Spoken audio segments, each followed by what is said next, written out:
GST வரி குறைக்கப்பட்டது மாற்றம் அல்ல, புரட்சி என தெரிவித்துள்ள நடுவண் நிதியமைச்சர் நிர்மலா சீதாராமன், மோடி வழங்கிய தீபாவளி பரிசினை மக்கள் பயன்படுத்திக் கொள்ள வேண்டும் எனவும் 2047 தென் மாவட்டங்கள் வளர்ச்சியடைந்த மாவட்டங்களாக மாறும் எனவும் தெரிவித்துள்ளார். 2047க்கு முன்ன நல்ல முயற்சி, நல்ல திட்டங்கள் மூலமா இந்த மாவட்டங்கள் எல்லாத்தையும் முன்னுக்கு எடுத்துட்டு வரணும். அதுக்கான முயற்சியில நம்ம எல்லாரும் ஈடுபடுவோம். நான் என்னையும் சேர்த்துக்கிட்டு தான் சொல்றேன்.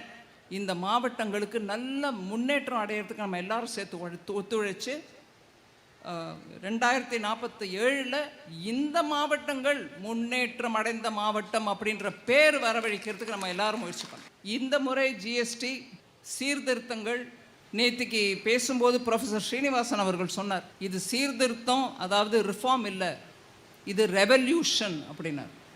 அந்த அளவில் ஒரு பெரிய மாற்றத்தை எடுத்துகிட்டு வந்திருக்கோம். 375 பொருட்களில் ரேட்டு குறைஞ்சிருக்கு. 1% குறைச்சோமா, 2% குறைச்சோமா, இல்லை 10% குறைச்சிருக்கோம்.